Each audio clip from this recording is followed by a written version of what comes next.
Hey friends, welcome to another episode of the Tennis and Bagels podcast. And we have just wrapped up Indian Wells, the first phase of the Sunshine Double in March, and it's a pretty big event on the calendar. And I happened to go there for 2 days as well in person, so that was a great experience. But joining me to recap it all, as we're done with both the men's and women's singles finals today, and it's officially complete. But here joining me is my good friend Owen. How are you doing today, Owen? I'm good. I'm sorry I've been away for such a long time. This is like the first one I've done in what feels like forever. But I've been in Australia for some study abroad. And so that has made it difficult with the time change. But yeah, excited to be back and breaking down Indian Wells. Yeah, great. It's great to have you back on this podcast after quite a few weeks off, and I'm sure you're enjoying your time in Australia. Yeah, But it's been great. but yeah, let's get right into it. So obviously, let's start with the men's. Let's start with Carlos Alcaraz. He won all 6 matches here, didn't drop a set, and absolutely that final. I mean, just the amount of options this kid has to win points, and the way he's going about his career right now. I mean, it's just so impressive to watch. Yeah, I don't know how you're supposed to beat him right now, to be honest. I mean, before the final, I was thinking like, Medvedev defends so well, just covers the court like a blanket. He has that wingspan. And in the past, like, you can kind of make Alcaraz rush sometimes. So maybe Alcaraz is going to get frustrated. He can't hit through Medvedev on the slow court, and he'll make a billion errors. As we know, that is not what happened. He destroyed Medvedev, who was on like a 19 match winning streak. Is that right? Yep, 19 matches, 3 titles, Yeah. 3 different Yeah. time zones, and Right. yeah, And I mean, not that we needed this match to prove this, but like this was pretty clear cut proof that like Alcaraz is a better player than Medvedev. He's got a better forehand. He probably defends as well. I think he's probably a better aggressive returner. Um, he gets more pace on the backhand. He's got way better touch. And he just has more ways to win points. Like when you see Medvedev returning from way back, he'll hit the crap out of a forehand, but Alcaraz is so nimble that he can just hit a stretch volley, even if Medvedev's return has a good angle on it. Um, and yeah, Medvedev just didn't really seem to have any ideas after Alcaraz showed he could win. So yeah, I mean, I don't know. Like, how do you beat him, Bunch? Do you have any theories? well, coming into this match, I thought the same as you. I thought, Medvedev's shot tolerance, his ability to absorb all the pace, the way he can defend, almost Djokovic-esque when he's in this kind of a mode, Yeah. on this kind of a hot streak. I thought, okay, we might see Alcaraz just kind of being himself for a few games, like he did, let's say in the first set against Sinner, where he was a little patchy for 3 or 4 games in a row, and eventually, pulled off some amazing shots in the tiebreak, and then managed to win that one in straights. But I just felt like, um, you know it was gonna be impossible once I saw the first 3 games of this match, and Alcaraz quickly went up 3-love and he just broke right away. It's almost like Medvedev's belief was just gone completely. I mean, he just broke Medvedev's will, because here he was doing what he normally does. Stands way back on the return, tries to gets it really deep, and then forces you to go for extra on your ground strokes and just like go for lines and you know play in a manner that's disruptive and unconventional. Like that's how you have to be to beat him. And Alcaraz was just playing within himself, and he was playing with a lot more patience than I've seen him play in the past. In the past, he might have gotten a bit too trigger happy earlier in the rallies, might have been a little bit too ambitious, going for shots that you know are amazing and he can obviously pull off. But that also comes with stretches of unforced errors. But in this match, he was going backhand to backhand with Medvedev, and very patiently as well, and then looking for the moment to pull the drop shot, then looking for the moment to come in and sneak in on do a nice drop volley, and then he's so good in the forecourt. And it's not just that he's good, but he just knows exactly when to come forward and when to deploy which shot at the right time. And the drop shot, he used it perfectly, like exactly. He went into the match with like a clear cut plan, and he executed it pretty much perfectly. Yeah. Yeah. And I think this is probably the main thing that makes Alcaraz so hard to play is like he's having a moment with the drop shot. Like he's just figured out that he can make it work because he hits the ball so heavy, so fast from the baseline. So you have to back up to give yourself time to defend. But then that creates all the space for the drop shot, and you literally cannot cover both. Like you have a Medvedev who backs up, like, and he's going to defend really well. But like, if you're 10 feet behind the baseline, you can't get to the drop shot. At the same time, Medvedev can't really change plans because Medvedev is not someone who can stand glued to the baseline and half volley his ground strokes deep like Djokovic. So you kind of have to give Alcaraz like one or the other. And if Alcaraz is on his game, then like you're kind of screwed either way. So yeah, like I really don't know what you do because like talking about Djokovic again, I really think that's the one way you can kind of maybe blunt Alcaraz's game a little bit, which is like stand in close, take everything on the rise, and that way you can sort of redirect his pace and get in closer so that you don't have to run as far for the drop shot. But even Djokovic, when they played in Madrid, Alcaraz like destroyed him with the drop shot. I think he won like 15 out of 20 points with it. And so like if that's how it works against Djokovic, like I don't think anyone else has a chance to really take that away from him. Yeah, I don't know. I think it's a pretty terrifying proposition for any opponent at this point. Yeah, and last year this time we sat here and we tried to look for holes in his game. We tried to see, okay, is there anything else that that maybe he can get? Because Ferrero says after the U.S. Open that he's at 60% of his peak. Which, if that's the case, that is freaking scary for everyone. But like, right. And we thought, okay, maybe the serve. He can get a few more. He can up the miles per hour. He can definitely improve the placement. He can get a few more free points behind it, make his life a little easier, so he's not having to work so hard. Well, guess what? In this tournament, he did that. His average first serve speed went way up in the Sinner match. By way up, I mean 7 or 8 miles per hour. But that, as you know, that makes a big deal in these conditions. And I feel like he was the only one all week who could hit through these courts. And like hit through them, he did. And then on top of that, how do you get the ball by him? Because his speed is just outrageous. His speed, anticipation, like his flexibility, like on the stretch, like, and then that one point that he played against Sinner, where he just basically, he went back and then he hit that ridiculous lob, and then he does he makes it look so easy. He does the like backhand overhead, and then Sinner comes in and actually hits a pretty good slice, like pretty deep, and then, right on the line too. Yeah, like pretty much on the back of the line, and then Alcaraz hits this Andy Murray-esque lob, and it just goes so far deep. And you're thinking, okay, surely this is out, but nope, it just catches the back of the line too, and it's like, yeah, it's just, this is brutal. And it's important that he beat Felix, he beat Sinner, he beat Medvedev, and he beat these guys pretty comfortably. Like, these were not, super competitive matches at the end of the day. Right. Talking about his serve, Medvedev, who is one of the best returners on tour, won 12 points on the return in the entire match and 0 break points. So, I mean, yeah, the serve can get better, but like if it's already doing that on a slow court, like maybe it doesn't need to get that much better. And also, since everything else is so outrageously good, it's like it's not like anyone exactly exposes his serve, right? Like, I mean, when was the last time we saw someone like break him at will? Like, I don't know. Like, I can't really think of a great example. Like, again, when he played Djokovic, and I think the conditions helped with this because it was in Madrid, so you get the altitude and everything. Djokovic broke him once in like this really, really long match. So, like, sort of like you said, like I do think the serve can get better, but he knows how to cover that weakness and even work it to his advantage so well already. That it's, yeah, I don't know. I don't know what you do against him. Yeah, I mean, he's one of those players that's just going to keep on, because he has so many of the tools. He has all the tools already. So it's like, it's just a matter of like shot selection, decision making, like discipline. I feel like it's just about discipline, because when he's like locked in and in this kind of mode where there's really no one in the world that can hang with him from a speed and power standpoint. I feel like just the combination of his speed and power and touch. I think the only one who can really challenge it is the form we saw from Djokovic in Australia. Yeah.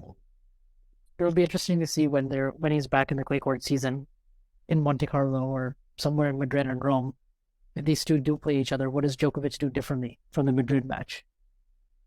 It's a great question. And like, I mean, I probably shouldn't be saying this about Djokovic, who, I think is best ever to do it, and has like game plan A, B, C all the way through Z. But like, I don't know that there is a lot that he can do differently. I think some people forget that in that Madrid match, Djokovic basically played him perfectly in the first set. He kept Alcaraz on the run constantly, so much so that Djokovic was actually hitting the ball harder on average than Alcaraz, because Alcaraz was having to hit everything on the run. And I remember watching that and thinking, okay, this is how you beat him. Like, Djokovic has figured out the game plan. But then as the match wore on, Alcaraz kind of figured him out and started doing a better job of dictating points, started hitting more drop shots, and Djokovic wasn't able to get out of that jail. And so I almost wonder if Alcaraz has the momentum in that rivalry now, even though they've only played one match and Djokovic was still in the middle of his comeback. If they're to play on clay again, I would favor Alcaraz. Yeah, and he has so many more points to gain during the clay court season as well, because he also lost early in Monte Carlo, didn't play Rome, and he kind of hit himself off the court in the first two sets against Zverev and Roland Garros, and he wasn't able to come back there. So, and he looks pretty healthy now. Like, remember how we were like kind of concerned about him, like physically? Yeah. Like after the Norrie match, which in hindsight, it's like, how did he even get that close in that match? Because he was so clearly injured, he could barely even walk in between points, and then he started, even in that match, he showed like his absolute genius by getting it to 7-5 in the third. Yeah. Norrie had to play almost perfectly. That's the only match he's lost this year, and he's played 3 tournaments. He's made the finals of all 3. Like, yeah, it's just amazing that he can take like 3-4 months off and just come back at this level and look pretty much better than ever. And I do actually think a slow hard court is probably his best surface. Okay, interesting. Just because on the clay, you're still slipping and sliding, and you might, he might be a little out of position movement wise, and then he can get more out of the serve, and he can hit through courts like this because he has the requisite power of both wings to he was literally rushing Daniil Medvedev. Like, yeah, that's true. You don't actually do that. Like, it's not right. Like, even your average top 5 player doesn't rush Daniil Medvedev on his backhand. Like, it's really hard to do. We saw in Dubai, we saw Djokovic try to do that by hitting the crap out of every ball, and that was a fast hard court. I know he was getting help from the court, even then it was difficult. Like, it's shifting gears a little to talk about Medvedev. What are your thoughts on him? Because I think he's obviously had this amazing winning streak, but I think it's hard not to look at this last match, and maybe you can tell me this a little better about his serve. I was telling you before we started recording, I slept through most of this match and just tuned in at the end, and I've caught up where I can since. But 0 aces, 2 double faults. Seems like he didn't play that well, and I think a lot of that is down to the matchup. But what do you think this means for him? Obviously, this is going to be a tough matchup going forward. Yeah, I think the matchup is clearly going to be tough because you can throw the one that they played at Wimbledon out the window. That was a completely different Alcaraz almost 2 years ago. But I think it was a very good week for him, just to get to the final, just because, he looked completely down and out in the Zverev match. I think that was in the 4th round, and he was down. He lost the first set, and then he rolled his ankle, break point down in the second, and it looked like his Indian Wells was pretty much done. I mean, he was complaining about the courts and how they're slow courts, and I can't believe that they're hard. It's not hard courts. You're lying to me. This is right. We know all of the memeable stuff that he did there, but once he got through that match, he actually started playing more aggressive. He started getting more out of his serve, and he did that very well in his next few matches, particularly the Tiafoe win and the Fokina match in the quarters. But in this match, I just felt like Alcaraz is such a good returner, much better than those players that I just listed, and so he was getting nothing. I mean, I don't think I have to look at the unreturned stats, but I'd be shocked if he won more than 7 or 8 points on unreturned serves. And that's usually how he beats you, because, with that easy offense that he has with his serve, then that just frees up the rest of his game and he can just go wall mode from the baseline. But in this match, he has no weapons to hurt Alcaraz with from the, just when you take away the serve, I feel because his backhand is basically pace absorbing, redirecting, cannot miss. And then his forehand is basically that's the one that decides how well Daniil Medvedev plays. If he's injecting pace in his forehand, and he's absolutely taking big cuts and doing more than just redirecting, then he usually makes a headway. The thing is, how does he make headway on a slow court against Alcaraz? With that kind of backswing and just the way he produces his power. It's just, unless he's coming to the net and then finishing off points, which was really difficult for him in this match. He was not comfortable up there. even when he tried to, I think he tried to come in as a changeup. I actually like his backhand volley a little bit more than his forehand one. But I think his forehand one is just a bit off technically completely. And his backhand, sometimes he can finesse it and make it work. Because he can get down low, and sometimes, it just, like, he'll surprise you and hit a really good one. But in this match, there was just no easy points for him, like, just none. And on top of that, he made more unforced errors. Like, I mean, you can see he hit 4 winners. It took him until the 6th game of the match to hit a winner off the ground.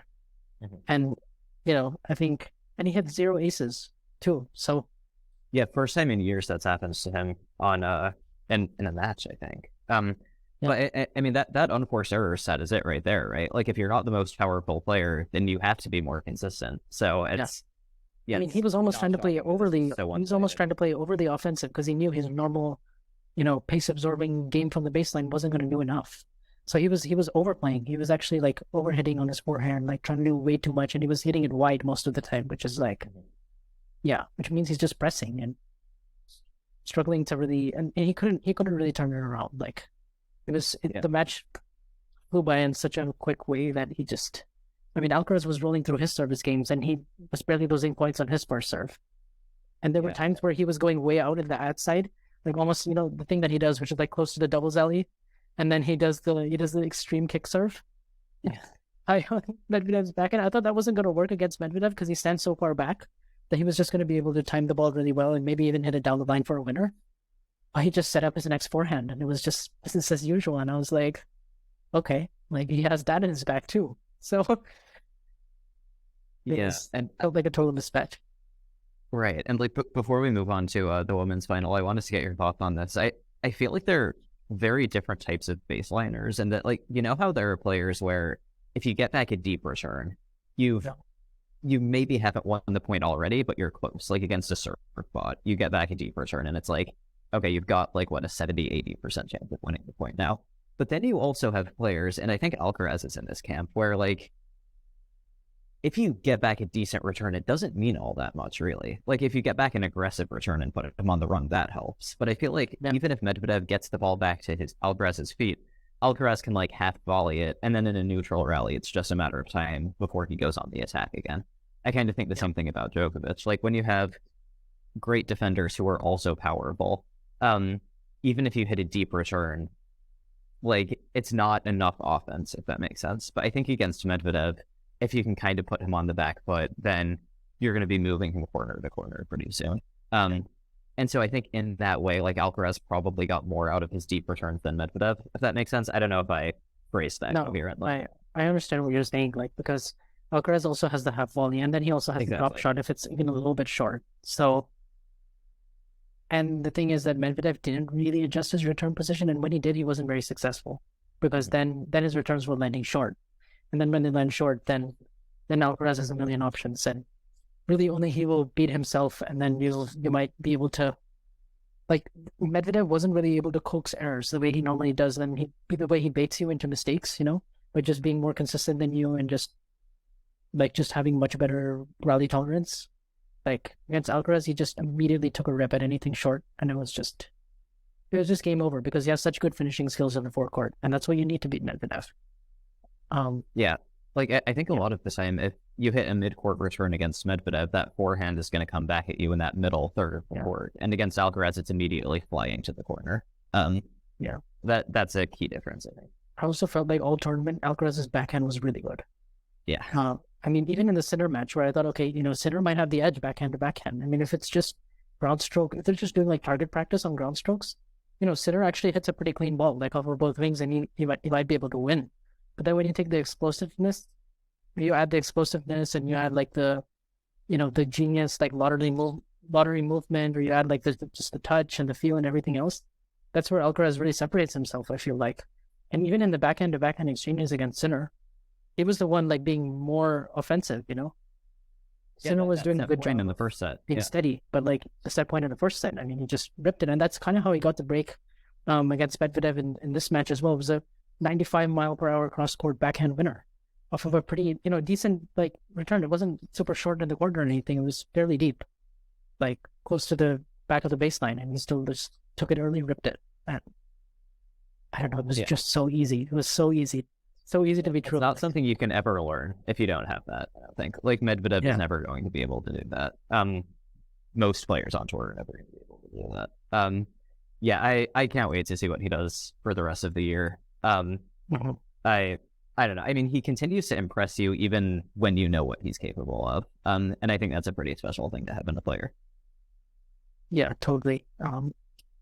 Yeah, and I just felt like it was just more efficient, a bit more disciplined, while still not losing the amazing shot making skills that he has and highlight reel abilities.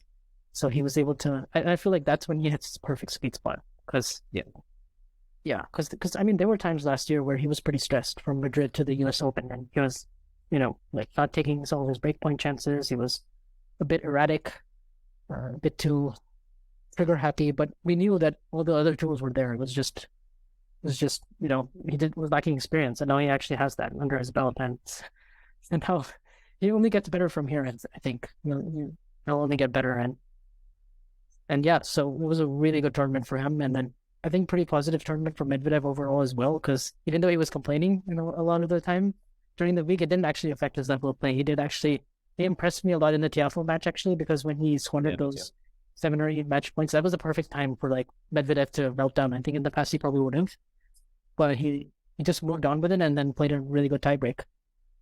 And yeah. yeah, what did you think about the Tiafoe win? I thought it was good. I Yeah, I mean the end really impressed me because he had 40 love when he served for it. Yeah, Four six match five. points altogether. Yeah. And then when that goes to a tiebreak, like you've a lot of mental baggage. And he managed to win the tiebreak anyway. That impressed me. At the same time, you can see how much of a more comfortable matchup that is for Medvedev than the Alcaraz one. Um, like I have always rated Medvedev very highly in good matchups. So like I think on a hard court, he can play basically anyone except Djokovic and now Alcaraz, and maybe a couple others on their day. And if he's at his best, then he's going to look amazing. I think it's adjusting in those tougher matchups that's really going to be the test for him, because sort of like we've been talking about in this Alcaraz matchup, like what is he supposed to do? Like he tried adjusting, didn't really work.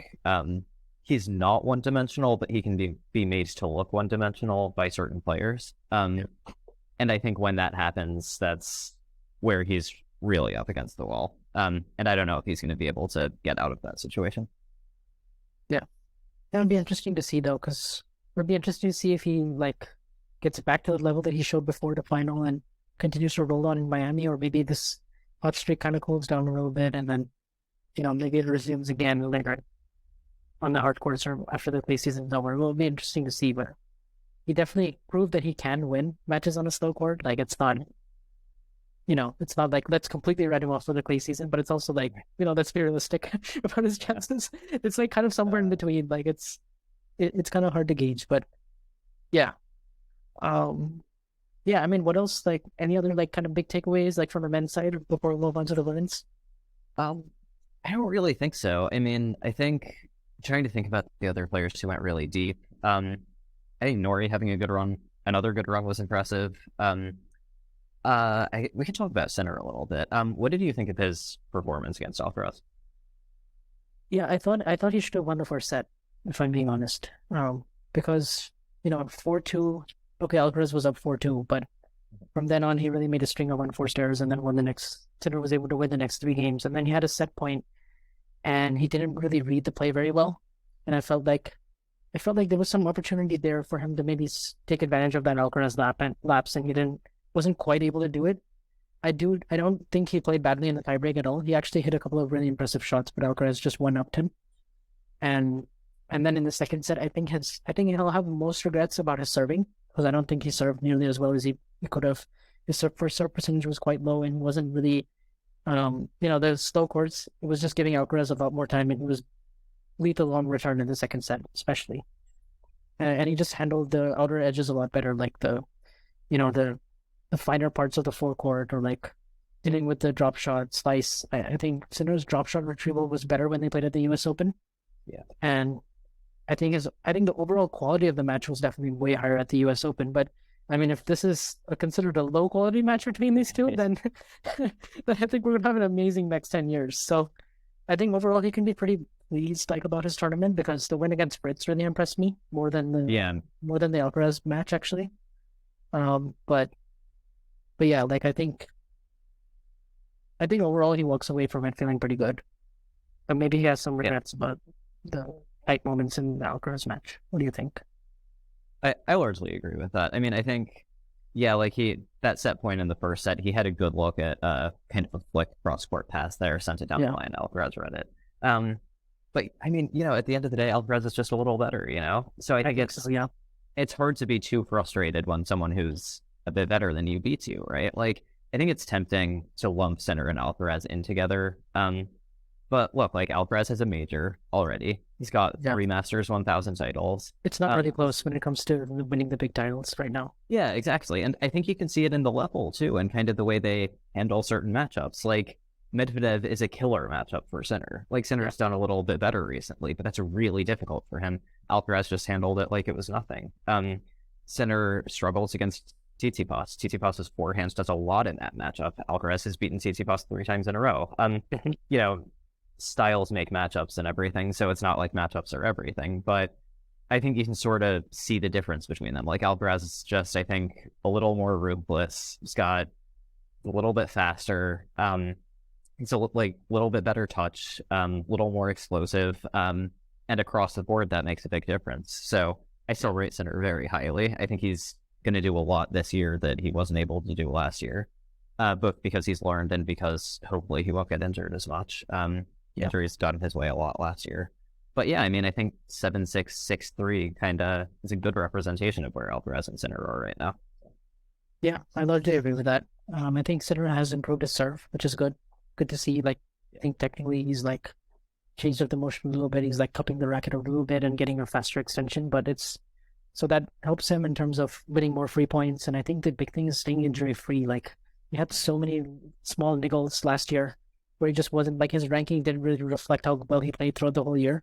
So I hope he's able to like just stay healthy and build on this and reverse some of those head to heads because now he's actually got a couple more top five wins. I think that Fritz match, you know, probably would have lost that last year or at some points um early in his career. So he is like kind of making incremental improvements, but Alcaraz is just on a meteoric trajectory. So it's um but yeah, like like you said, the matchups make kind of so compelling. So hopefully hopefully this will continue for Sinner and he won't get discouraged by this loss. Yeah, and I do think the Sinner Alcaraz rivalry is still going to be great and everything. Like, I think one thing Sinner has on his side is like he is not intimidated at all by Alcaraz. Yeah. And I think pretty much everyone else is. I mean, maybe not Djokovic, but I think Medvedev was. Sinner goes in there and he believes he can win. He believes he can go toe to toe with him, and he does. Like we saw it for almost 5.5 hours at the U.S. Open. And as he lost this match in straights, but he hit a set point in the first set. So head to head is still 3-2. I think he's going to beat Alcaraz more in the future. So yeah, I'm excited for him as well. Yeah. Yeah, I think those are largely the players that did well in Indian Wells. Yeah. Pretty solid defense for Fritz, getting to the quarters and playing getting his teeth into the center match where he was largely getting outplayed in long rallies for the most part. And you thought, okay, his serve really has to take over this match. And in the second set, it kind of did. That's how he got back into it. And then just came down to the game at 4-all in the third after they traded breaks early, and Sinner just was a little better. So, yeah, I think overall, and he was, 5 in the world? I think now he'll be at 10. So I think, Yeah. It seems about reasonable, I think. Yeah, it was always going to be a tricky title defense, and he lost to a better player. So I think he'll be disappointed, but I don't think he should be frustrated necessarily. I actually thought Felix played a very good match against Alcaraz as well in the quarters, and that 4-4 score might have been a bit brutal because Felix was pulling off some incredible shots too, and he was definitely. And it wasn't even close to enough. It's crazy how high the bar was in that match. Because like you said, it was like great quality, but you could see Alcaraz was like levels above, really. And I think indoor conditions suit Felix way better. And this was more in Alcaraz's backyard, but still. Yeah, for sure.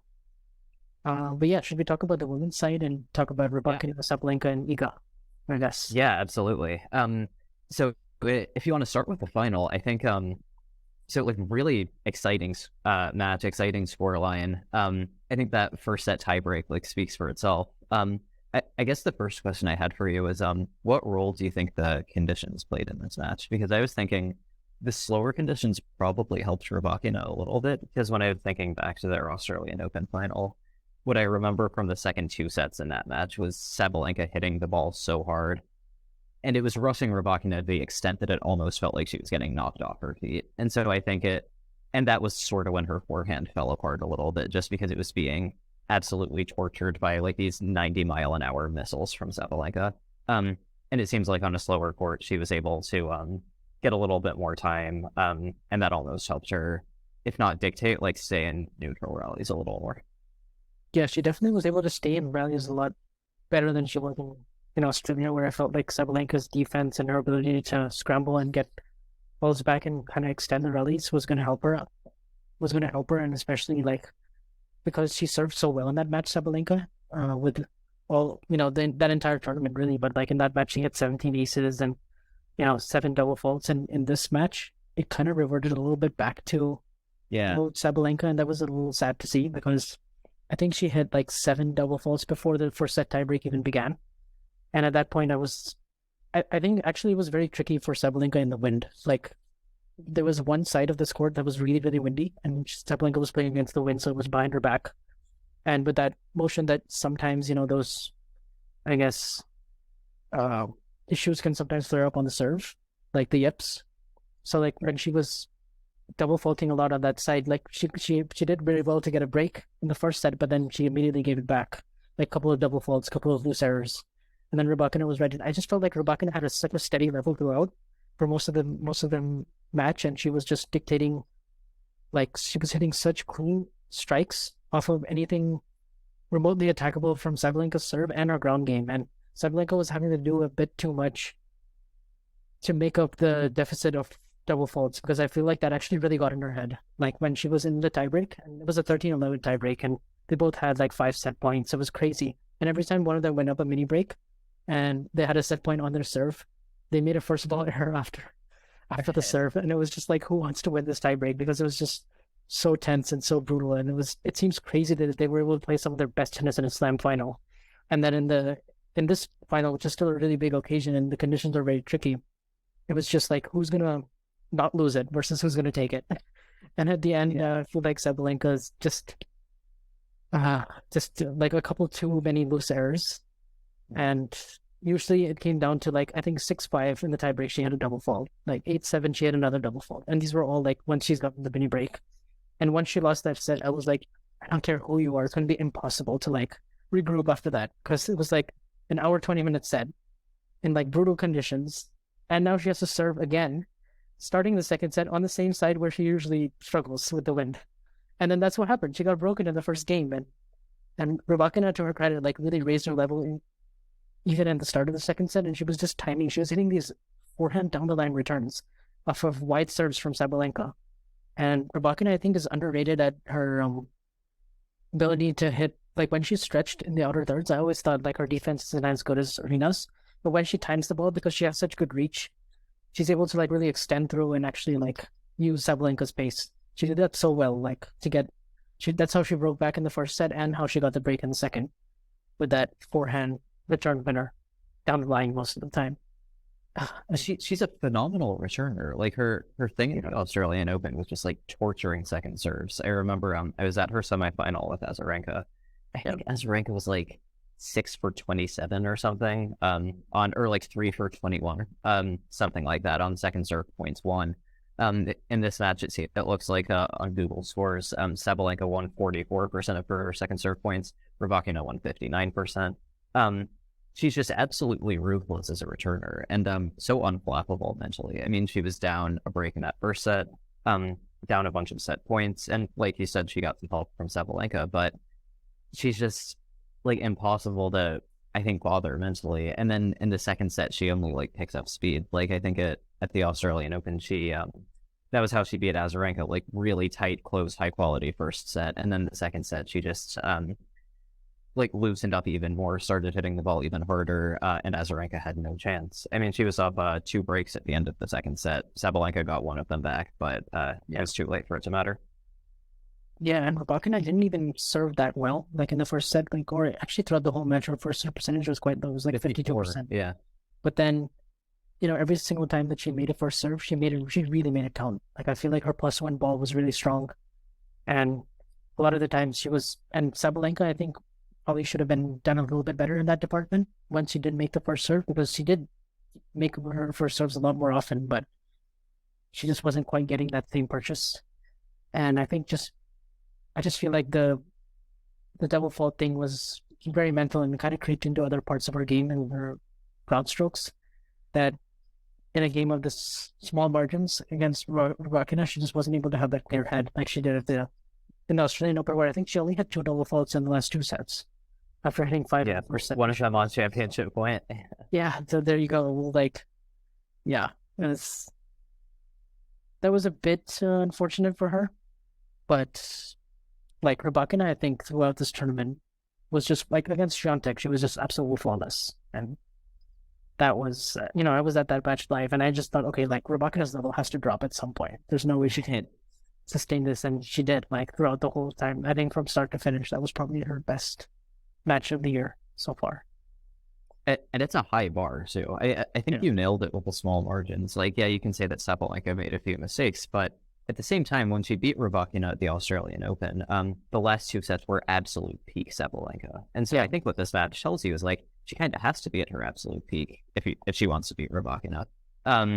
Like if you're missing that like 5-10%, then Rybakina is gonna like punish you pretty effectively. And yeah, that Swiatek match, like, Iga mentioned a rib issue after the match. It's impossible to know how much that had an effect. Certainly it did have an effect, but I mean, 6-2, 6-2, and Swiatek was destroying everyone before that. I mean, she beat Andreescu in straight sets. Really good match. She destroyed Raducanu. I mean, like, and she just can't hold serve against Rybakina. Like at the Australian Open too, she was up 3-0 in the second set. And lost at 6-4. And this is what I mean about Rybakina being like such a ruthless returner. Like she's gonna kill those second serves like every time. And I was watching this match live, and I was thinking like, okay, surely Iga can get it out of Rybakina's strike zone. But as soon as I found out that the match was at night, I was like, okay, that's trouble, because Rybakina because the ball doesn't bounce as high at night, and it stays lower, and it's even slower, and that just gives Rybakina more time to connect. And she's gonna, obviously hold her own on serve, and she's gonna win so many free points even against the Swiatek return. So I just thought, okay, this is like Swiatek has to zone it and just be like perfect right from the word go, and it just like didn't happen. The moment she got broken, I feel like mentally Swiatek just completely went away, and it was really unlike anything I'd seen before. To where like, she loses that first set 6-2. I thought, okay, at 2-5, if she can hold her serve here, maybe she has a chance of getting back into this. But when she lost her serve, she got one break back, right? At one point. Yeah, that was at the end. That was at the second set where it was about to be a bagel. So it was really, really uncompetitive. Like I thought, okay, Swiatek would have a plan B. She could probably, mix things up a little bit more. She was trying to out-hit Rybakina, and I just don't think that was a good strategy at all. And the rib thing is interesting because I did see her, she seemed to move quite well in the beginning of the match, where she had 2 spectacular like backhand passing shots. And that was to get break point, to get the break back. Like, I think it was 3-1, Rybakina serving, and Swiatek was able to get it to break point, like, didn't break that game. But I was like, okay, this is still like, she can be in this. And then she was not in it for like 30 minutes, and Rybakina just pulled totally ahead, and I just felt like it was extremely mental, and it was strange. That's kind of been the story of Swiatek this year. Like, she's either winning easily or losing easily. So we haven't really seen that kind of resistance. Like, that's what made her US Open run so impressive. Like, because she was not at her best for like most of those matches in that tournament. Like, she was down a set in a break against Niemeyer. She was down in the, and then at times in the second set against Jabeur in the final. She was down 2-4 in the third against Sabalenka, but she came back and she had extra gears. But something about Swiatek's mentality right now, when other players are stepping up, I just feel like she's lost a little bit of what she had last year. And she could still get it back. And maybe the rib issue like did play a role in that. It's impossible to really tell. Like, I don't know, exactly how much of a factor it played. but certainly that was jarring to see her like not have a plan B, I think. Yeah, I mean, I think part of it could just be like kind of the experience and career arc she's had so far. Like her first role in Arrows title, she dominated. Like there's basically not a single moment of adversity during that. And then during the entire streak, there was like maybe one or two scrappy wins, right? Like early that year when she had that Australian Open match against Kanepi, I remember thinking like, oh, this is great for her because she won with her C game. Like this is going to be so good going forward. But then like she didn't need her C game for the next like 5 months or whatever. So like maybe she's just not really used to this yet. Like she's still super young and like she's been on tour for a few years and it's not as dramatic as like Raducanu having like never played a 3-setter until like pretty recently. But I don't know. I think it's tough to get used to, and especially since she can beat almost everyone on tour so easily. I think when those 2, 3, 4 bad matchups come up, it's kind of difficult to know what to do. I mean, against Rybakina, my suggestion would sort of, like you said, she has to zone. But like low margin aggression is not her thing. Like she's built a 3 major title career on high margin aggression. And so I think when you're forced to do something else, it's extremely difficult because it's not what you are, you know? It's like with, Nadal Djokovic is not the same thing as Rybakina Swiatek, like very different matchups. But it's like when Djokovic was beating Nadal constantly, and it's like everyone is saying like, yeah, Nadal has to hit his forehand like a foot from the line. Like that's not what Nadal did to become the player he was. And it took him a really long time to start doing that because I think it's such a fundamental is the wrong word. It's such like an adjustment to like your identity as a player almost. And so I think that's really difficult for someone to do. Sort of like Murray being more aggressive too. It's like everyone has been pleading with him to be more aggressive for years, but like that's not what he is. It's not what he's ever been. And so it's like changing a piece of who you are, I guess. And so I think this is not to say that Swiatek won't ever be able to make these adjustments, but yeah, I think it's really tough. Like when you play a certain way and that's good enough to beat like 95% of your opponents, it's really hard to change that. Yeah, and now she's coming up against players who I think have more belief and they're not scared of her. And they have the kind of weapons with the big strike and big serve to like take advantage of someone and just rush her. Like, and she looked rushed for most of the match. And she was kind of hitting forehands like on her back foot. And it was mainly the forehand that broke down quite a bit. Like the backhand was still kind of hanging in for some points. But she just wasn't able to like, normally she's able to get on that baseline and just move you side to side and just ruthlessly put you away. But against Rybakina just refused to get in those exchanges. And it just felt like, I mean, even in the Australia match, every time Swiatek was able to get like that baseline rhythm and extend rallies and kind of use her good footwork and like her ability to defend and, get back to neutral, she was at least even or winning like majority of rallies that went over 9 shots. And in this match, it's like none of the rallies even went there. And when they did, Swiatek just didn't have that rhythm or confidence because Rybakina just took it away from her. She just stripped her of time, basically. And that's really hard to do on a slow court. But Rybakina was so flawless throughout. And Rybakina just seems so unfazed. Like every time she plays these matches, it's like just completely ice cold, like under pressure. Just gives you nothing. Like, yeah, there's nothing. She could play in a hurricane, and like her expression would not change any more than it does now.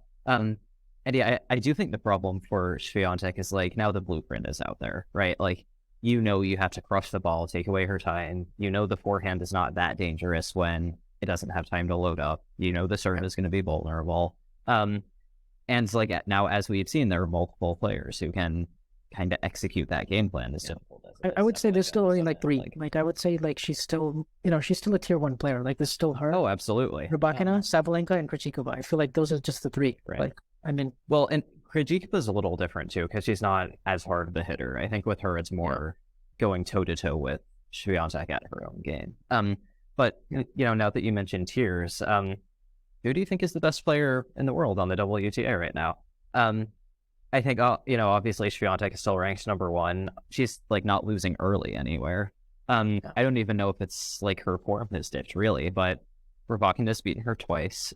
We've now had 2 massive Sabalenka-Rybakina finals. Do either one of them have an argument as being the best player in the world? I think I would still go with Sabalenka just because she won the Australian Open. She did her only loss before this was Krejcikova, who won Dubai, and even that match she beagled Krejcikova. So, and then in this tournament, yeah, like Rybakina beat her, but she won the more important match in the Australian Open final. So I still think it's probably you just have to go by the race, and I just think it's Sabalenka, Rybakina, and then Swiatek probably, and then I think you still have to put Krejcikova in there. I think it was unfortunate though that Krejcikova was playing Sabalenka in the fourth round because her ranking is, not there. And I think the same thing will happen in Miami. So maybe that result will flip or something, but we'll see because like Krejcikova, that was one of the best runs I've ever seen to a Masters or a WTA 1000 title. Like she beat 5 players in the top 15. It was crazy. Yeah. So. Yeah, it's interesting. Like I do think Swiatek still has an argument just because like I think on the clay it's going to be that much harder to beat her. Like yeah, don't really see Rybakina doing it because movement is going to play so much more of a factor. I think Sabalenka will also have a tougher time. Would love to see. The only thing about the clay though for the WTA, times. Yeah. The only thing about the clay for the WTA is I feel like apart from Roland Garros and maybe Rome, like the big hitters will still have a chance in the other tournaments. Just because you have the altitude. Stuttgart is indoors. Yeah. Charleston is green clay, which is just plays completely different. And then you have like the other smaller tournaments, which most of these players are probably not going to play, but it just feels like Roland Garros is like the main one. Like Rybakina has actually made a quarterfinal at Roland Garros, and she did beat Serena in 2021. So yeah, and it does have a great. Did she play Swiatek that tournament too? No, maybe I'm like imagining this. Like, no, I don't think so. I think she and I definitely remember her losing in the quarters. Because I know she beat Serena in the third round. I'm trying to think, what did she lose to in the quarters? I think it was probably in Jinkova. It was like one of those 9-7 in the thirds matches. Yeah, there were a lot of those that tournament. Yeah, I think it was probably a Jinkova, and then probably Jinkova ended up getting to the final. And that seems like a match she could have won because went down all the way down to the wire. Yeah, that's true. I do think at Roland Garros, like the big one, there are more favorable conditions for Swiatek, but even there, it's still best of 3. So yeah. So I'm not saying that like she's a lock to win, but and Rybakina is great on grass too, and Sabalenka is pretty good on grass. So I think they have kind of an all surface thing going. I think Rybakina's got an argument for it too. Yeah, honestly, like Australian Open finalist, Wimbledon champion. Depending on how she does on the clay. Now Indian. But it's a good question because like if you looked at the WTA last year, it was kind of a lot more unstable and chaotic because Barty was leaving, and then you had, you had Collins in there who kept getting injured, and you had Badosa who was in good form at the time, but then she got injured and kind of fell off a little bit, and then you had Kontaveit, same kind of story. But now I feel like you look at this race, or you look at the race on the WTA right now, and it's like, okay, this feels legit. Like this feels like the top 4 players right now. And then you also have a really nice group of like tier 2 people, with like Pegula and Goff and Sakari, and these are all like you could see them at the WTA finals.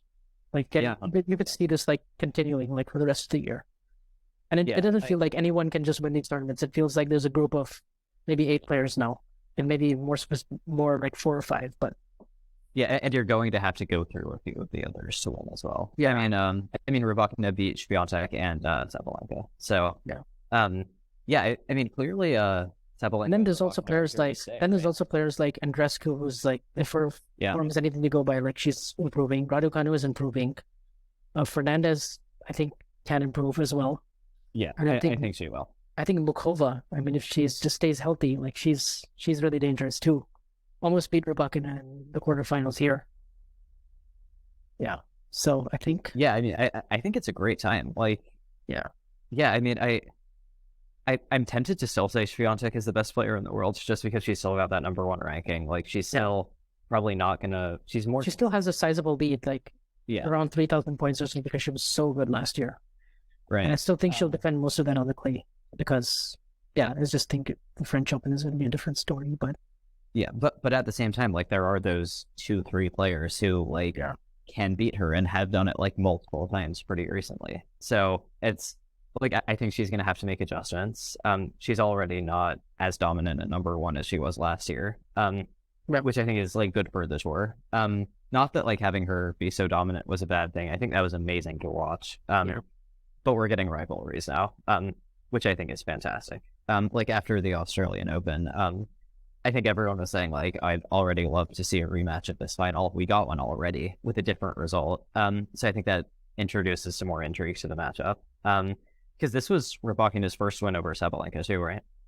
Yeah, this was her first win. And all the Yeah. previous matches before were three setters, but all won by Sabalenka. So Yeah, I think that's great to have because now you know it can go either way. Yeah, I'm super excited to see what happens next. I mean, like, can you imagine how chaotic's the wrong word, but like how many people are going to have a shot at the U.S. Open? yeah, I could see a lot of like that's usually the one that's the most open anyway. But like Yeah, yeah, that could like if there's gonna be any kind of like an underdog story or like a anything close to what we had in 2021, it will probably still be that slam for sure. for sure. But it's also like you have so many players who are so good on hard court right now. Yeah. Like, I think it's just going to be like an amazing battle royale between like sort of like that set of like 8 players like you were talking about. Yeah. I just hope everyone stays healthy. And I do sort of like that, like, you know, golf is very consistent, Pagula is really consistent, soccer is really consistent. So at least you kind of know what you're getting from those three right now. And then, you know, if you have these four, or you, like if you want to win any tournament right now, you have to go through at least 2 or 3 of them. So Yeah, it's yeah, I'm really excited for both tours, to be honest. I won't do my Sunshine Double rant right now, but I'm excited for the clay to start just because then we're building to a major again. And we can sort of see who positions themselves well for that, and then who can make the most of their momentum. I think Alcaraz and Swiatek are still like carrying the torches as like the magnetic young stars on both tours. I think they're bringing a lot of ice to the sport, and will continue doing that. I think we're in a good place right now. yeah, I think so too. Yeah, I mean, overall, I feel like, you know, on paper, a lot of these matchups looked good, like before they started, particularly the quarterfinals onwards, and they didn't like all plan out to be really good, high quality, or like we didn't get that many 3-setters, but like we got a lot of data from this, where I feel like, you know, this like really tells the story of like where we're at in the year, and because this tournament, you know, in March, it's like kind of isolated, like Indian Wells and Miami are like their own thing, like 2 weeks each.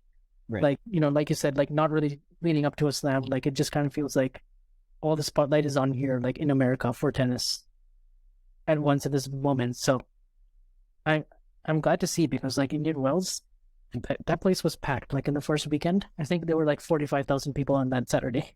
I could barely get in. It was crazy. And I think some of that is like the Alcaraz effect. Some of that is like how the tournament is marketed. Some of that is like how great the facility is, and like how fan friendly it is, and how much the players love it and all of that. And that's why, like, man, it just takes like front and center stage. And then you just go to Miami, and it's like it's a similar kind of feel. Like at one point that was called the Fifth Slam, and then now this has been called the Fifth Slam for like over 15 years. And it's like, I think it's like not actually like I don't actually personally believe it's a Fifth Slam, but I do think it's like it's an honor with the best. title, but like, Yeah, you see why it has it. yeah, like you can kind of see like why it has that sort of bigger appeal. It's almost like Disneyland, like, you know how they say it's like the happiest place on earth. That's like how they market this tournament. Yeah, that's fantastic. I'm glad you got to go. I saw you got some photos with like some pretty awesome people. You got Luanda, Rod Laver, like yeah, that was wild, because like I was just, you know, me and Peter were just eating lunch, and Peter's not allowed to get for those of our listeners who don't know, Peter is one of the hosts of Brain Musings, and he actually works at the tournament as a logger, and like behind the scenes he does the stats and for logs on the scores for these matches, like in the booth. And he and I were just eating lunch, and then out of nowhere we just see like Rod Laver just walking on the lawn, and we're just like, and he's going up to Lindsay Davenport and their family, because they were eating lunch next to us, and so I'm like, Peter, like, should I go up? You know, should I like introduce myself? You know, this guy is like, you know, basically the father of tennis. Like, should I just, you know, what should I say to him, Peter? And then, you know, he's like, just go for it. I believe in you. You can do it, you know? I just went up to him, and he had like 2 agents next to him, you know? They were like, they were like, just walk. We're in a hurry. Like, just come walk with us. And then I think like there were like three people who had just ran ahead of me and got selfies. And then I was just like, okay, I need to at least say hi, even if I don't get a picture. I thought I finally, I was able to get a picture, and he was really nice. And then I told him like, thank you for everything you've done for tennis, because he kind of paved the way for all this generation that we love Yeah. to watch. So that was awesome. That was maybe the highlight of my trip. Like, yeah, that's amazing. Yeah, I mean, I don't know if kickstarted is the right word, but he like had a big hand in like the open era, like being a thing. Like, yeah, last guy to do the, calendar slam. So, yeah, and much more than that. But yeah, so yeah, but better than Novak Djokovic, as 2021 proved, right? I mean, he's the original GOAT, right? I mean, right. Yeah. We can just annoy all the big three fan base at once. Like, it's yeah, yeah. Well, I mean, number one on Jeff Sackman's tennis 128 list, right? Yeah, there you go, the perfect metric. yeah, I don't necessarily agree with that. That's a topic for another time. Yeah, that's any closing thoughts before we wrap up? No. What would you say is like your favorite? Was your like favorite moment of this tournament? Like, do you have one? That's a good question. Yeah, I wasn't able to sit down and watch as many matches as I might have liked. Yeah, I think the time zone was really tricky for you as well. Yeah. I feel like I watched some more stuff early on. Honestly, just watching Alcaraz do his thing is pretty awesome. Like, it's a boring answer, but I'm just so glad he's healthy. Like, when he's racing around the court, his highlight reels always, I think, poke a little further out of that tennis bubble than the average one when they go around on Twitter. Yeah, I'm glad he's back. How about you? Yeah, for me, it was like I actually didn't get to watch Carlos courtside, but for me, it might have been. What was it for me? Okay, yeah, this is like really random, but I watched Kvitova versus Ostapenko. Yeah, that was in honor of this podcast. In honor of this podcast, I have to choose that one because two bagels, two bagels back to back. When do you ever see that? And then all of a sudden, Kvitova goes up 4-love in the third set, and then Ostapenko takes a medical timeout and like gets her temperature checked, and it was like, we were like, are you like just doing this to bring the momentum? Because that's what it feels like. And then Kvitova wins the next 4 games, and then she takes a medical timeout, and then we're just like, okay, so now that we don't get 6-love, 6-6-love with our final scoreline or whatever it is, we need to get this to a tiebreak, and then we need the tiebreak score to be 7-0. And then we'll have the best scoring image of all time, Yeah. It didn't quite have pan out that way. Kvitova won 6-4. She played amazing the next 2 games. But we just got to see something like so crazy when because we have both these two players were like slam champions, were like basically a red line to win their majors, and they can't play together at the same time. So watching one of them for the other was just amazing and equally like jarring at the same time. It was that is such an emblematic score line. Like, yeah.